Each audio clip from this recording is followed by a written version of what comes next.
Páscoa de 1994 e, conforme as instruções que recebi, estou esperando por Deus. Ele prometeu aparecer, como fez nas 2 Páscoas passadas, para começar outra conversa de 1 ano de duração. A terceira e última, por enquanto. Esse processo, essa comunicação extraordinária, começou em 1992 e terminará na Páscoa de 1995. 3 anos, 3 livros. O primeiro tratou principalmente de temas pessoais, relacionamentos românticos, a descoberta do trabalho certo, as energias poderosas do dinheiro, do amor, do sexo e de Deus e como integrá-las ao nosso cotidiano. O segundo expandiu esses temas, fazendo ainda considerações geopolíticas importantes sobre a natureza dos governos, a criação de um mundo sem guerra, a base para uma sociedade internacional unificada. Essa terceira e última parte da trilogia se concentrará nas maiores dúvidas que o homem enfrenta, em conceitos relacionados com outras esferas e dimensões e em como toda a trama se encaixa. A sequência foi verdades individuais, verdades globais, verdades universais.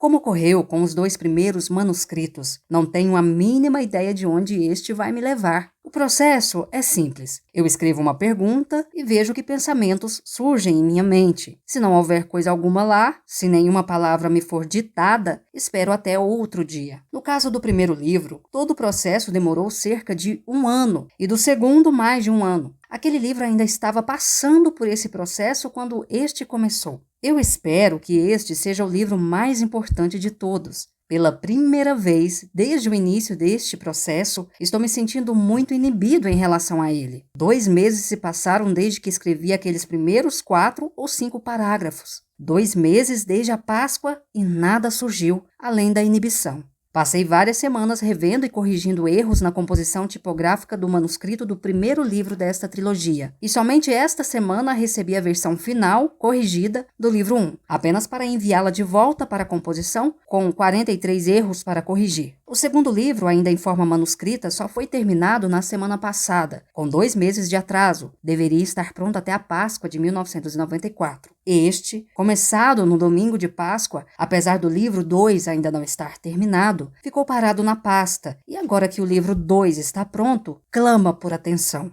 Contudo, pela primeira vez desde 1992, quando tudo começou, pareço estar resistindo a este processo. Quase me ressentindo dele. Estou me sentindo obrigado a realizar essa tarefa e nunca gostei de fazer algo que tenho de fazer. Além disso, tenho distribuído para algumas pessoas cópias incorretas do primeiro manuscrito e ouvido suas reações a ele. Estou agora convencido de que todos os 3 livros serão amplamente lidos, examinados e analisados em busca de importância teológica e muito debatidos durante muitos anos. Tudo isso se tornou muito difícil chegar a esta página, considerar esta caneta minha amiga, porque, embora eu saiba que este material deve ser produzido, estou me expondo aos piores ataques, ao ridículo e talvez até mesmo à raiva de muitas pessoas por ousar passar adiante estas informações, e ainda mais por ousar anunciar que me foram dadas diretamente por Deus. Acho que o meu maior medo é de me revelar um porta-voz inadequado para Deus, dada a série aparentemente interminável de erros e más ações que marcaram minha vida e caracterizaram meu comportamento. Aqueles que conhecem o meu passado, inclusive minhas ex-esposas e meus filhos, teriam todo o direito de contestar estes escritos, baseados em meu mau desempenho como ser humano nas funções simples e rudimentares de marido e pai. Eu me saí muito mal nelas e em outros aspectos da vida relacionados com a amizade e integridade, trabalho e a responsabilidade. Em resumo, tenho plena consciência de que não sou digno de me apresentar como um homem de Deus ou mensageiro da verdade. Deveria ser a última pessoa a representar esse papel,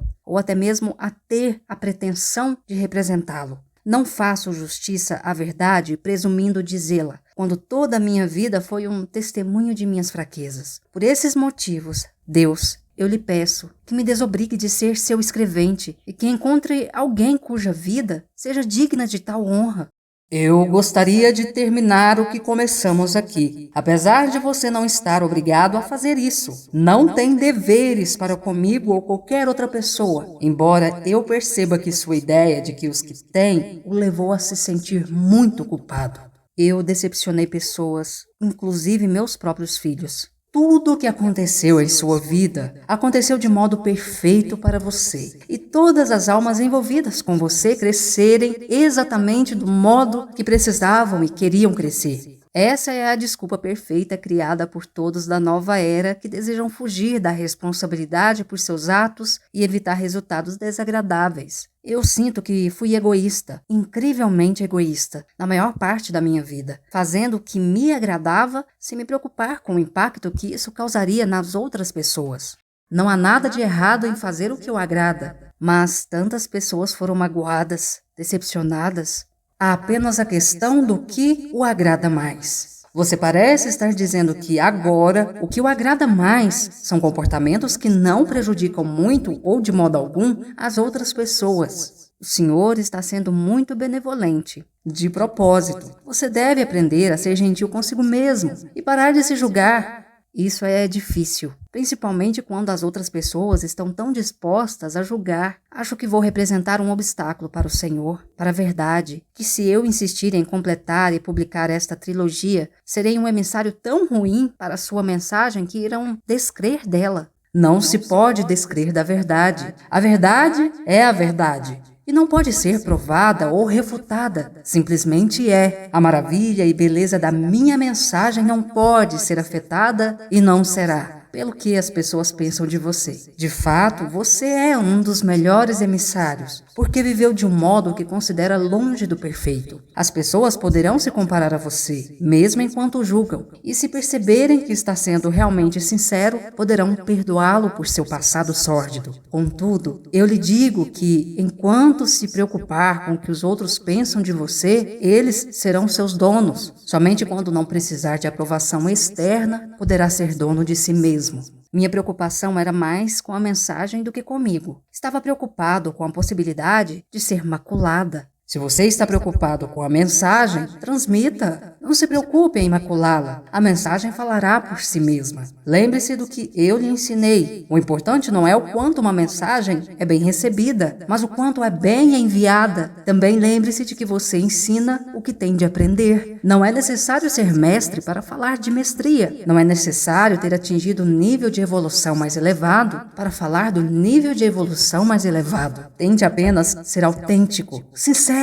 Se deseja reparar todo o mal que imagina que causou, demonstre-o com seus atos, faça o que pode fazer e então fique tranquilo. Isso é mais fácil de dizer do que fazer. Às vezes eu me sinto muito culpado.